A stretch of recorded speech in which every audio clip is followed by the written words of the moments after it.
Hello, yummy അടുക്കളയിലേക്ക് സ്വാഗതം. ഇന്ന് ഞാനിവിടെ ഉണ്ടാക്കുന്നത് ഒരു പ്രോൺസ് ഫ്രൈ ആണ്, പ്രോൺസ് ടെമ്പൂര.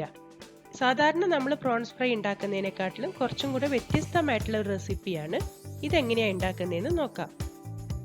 ടെമ്പൂര ഉണ്ടാക്കാനായി ഞാനിപ്പോൾ ഇവിടെ കുറച്ച് ടൈഗർ പ്രോൺസ് എടുത്ത് വെച്ചിട്ടുണ്ട്. നന്നായി ക്ലീൻ ചെയ്ത് എടുത്തു കൊണ്ടുവന്നതാണ്. മുകൾ ഭാഗത്തെ ആ കറുത്ത നൂലെല്ലാം കളഞ്ഞ് നന്നായി ക്ലീൻ ചെയ്ത് എടുത്തതാണ്. എപ്പോഴും നമ്മൾ ശ്രദ്ധിക്കേണ്ടത് ടെമ്പൂര ഉണ്ടാക്കാൻ കുറച്ച് വലിയ പ്രോൺസ് ആണ് നല്ലത്. ചെറിയ പ്രോൺസ് എടുത്ത് വെച്ച് ഉണ്ടാക്കിയാൽ അത്ര നന്നാവില്ല. ഇനി നമുക്ക് ഇതിൻ്റെ അടിഭാഗം ചെറുതായി ഒന്ന് കട്ട് ചെയ്ത് കൊടുക്കണം. നമ്മൾ ഫ്രൈ ചെയ്തെടുക്കുമ്പം ചുരുണ്ടു പോകാതിരിക്കാനാണ് ഇങ്ങനെ അടിഭാഗത്ത് ചെറിയ കട്ടുകൾ ഉണ്ടാക്കി വെക്കുന്നത്. നമ്മൾ ഫിഷ് ഫ്രൈ ഒക്കെ ഉണ്ടാക്കുമ്പം ചെറിയതായിട്ട് കട്ട് ചെയ്യുന്നത് പോലെ കട്ട് ചെയ്തെടുത്താൽ മതിയാവും.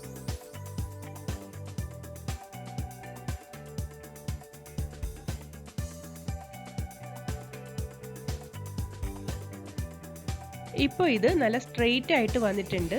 ഇതുപോലെയാണ് ചെയ്തെടുക്കേണ്ടത്. ഇനി നമുക്കിത് ആ പ്ലേറ്റിലേക്ക് മാറ്റി വെക്കാം.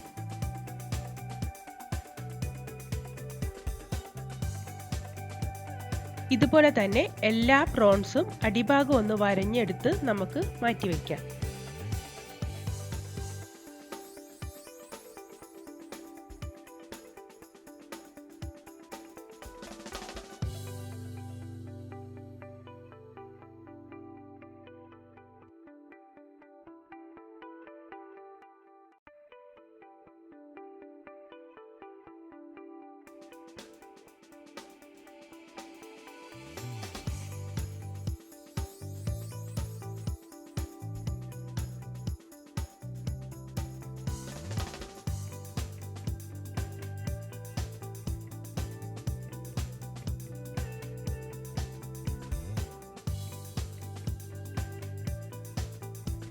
ഇപ്പോൾ ഞാൻ എല്ലാ പ്രോൺസും ഇതുപോലെ വരഞ്ഞെടുത്ത് വെച്ചിട്ടുണ്ട്.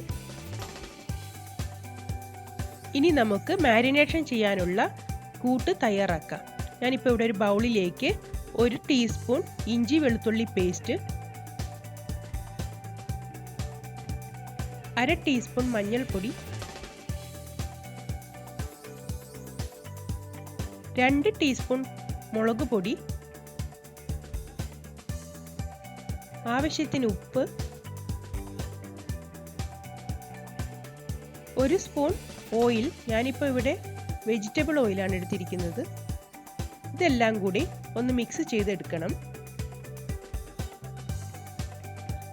ഇനി ഈ മസാലപ്പൊടികളിലേക്ക് ആവശ്യത്തിന് വെള്ളമൊഴിച്ച് നമുക്കൊരു പേസ്റ്റ് രൂപത്തിലാക്കി എടുക്കണം.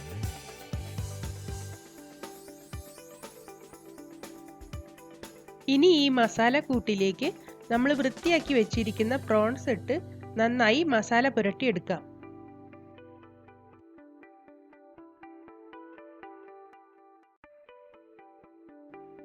ഇനി ഇതൊരു അരമണിക്കൂർ നേരത്തേക്ക് നമുക്ക് മസാല പിടിക്കാനായി മാറ്റിവെക്കാം. ഇനി നമുക്ക് പ്രോൺസ് മുക്കി പൊരിക്കാനുള്ള മസാല തയ്യാറാക്കാം. ഞാനിപ്പോൾ ഇവിടെ ഒരു ബൗളിലേക്ക് ഒരു മുട്ട പൊട്ടിച്ചെടുത്തിട്ടുണ്ട്. ഇത് നന്നായി മിക്സ് ചെയ്തെടുക്കണം. മുട്ട നന്നായി പതഞ്ഞു വന്നിട്ടുണ്ട്. ഇനി നമുക്കിത് മാറ്റി വയ്ക്കാം. ഞാനിവിടെ ഒരു ബൗളിലേക്ക് കുറച്ച് മൈദ എടുത്തിട്ടുണ്ട്. അതിലേക്ക് 1 ടീസ്പൂൺ കുരുമുളക് പൊടി, ആവശ്യത്തിന് ഉപ്പ് എന്നിവയിട്ട് നന്നായി മിക്സ് ചെയ്തെടുത്ത് വെക്കണം.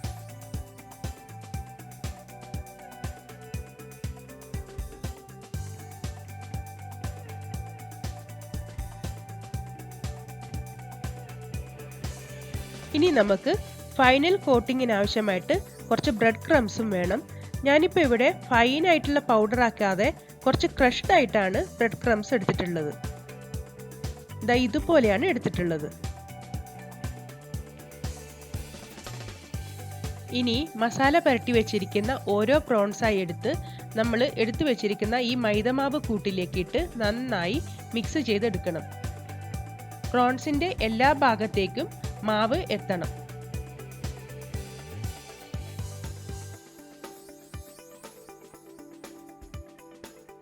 ഇനി ഇത് മുട്ട പതപ്പിച്ചതിൽ മുക്കി ബ്രെഡ് ക്രംസിൽ പൊതിഞ്ഞെടുക്കണം.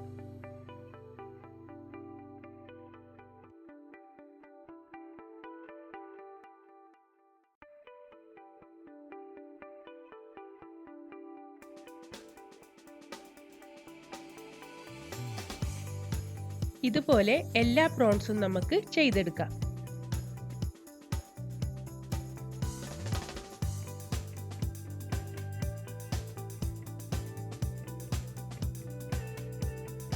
ഇപ്പോൾ ഞാൻ പ്രോൺസ് എല്ലാം മൈദയിലും ബ്രെഡ് ക്രംസിലും പൊതിഞ്ഞെടുത്ത് വെച്ചിട്ടുണ്ട്. ഇനി നമുക്കിത് ഫ്രൈ ചെയ്തെടുക്കാം. ഇപ്പോൾ ഓയിൽ നന്നായി ചൂടായി വന്നിട്ടുണ്ട്. നമുക്കിനി ഇതൊരു മീഡിയം ഫ്ലെയിമിലേക്ക് മാറ്റി പ്രോൺസ് എല്ലാം ഇട്ട് നന്നായി ഫ്രൈ ചെയ്തെടുക്കാം.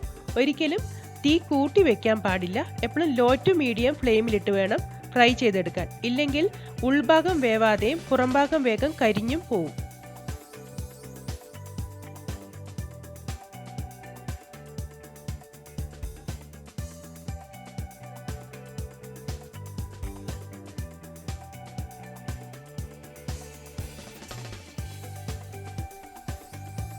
ഇപ്പോൾ പ്രോൺസ് എല്ലാം നന്നായി കുക്കായി വന്നിട്ടുണ്ട്. നമുക്കിനി ഇത് കോരി മാറ്റാം.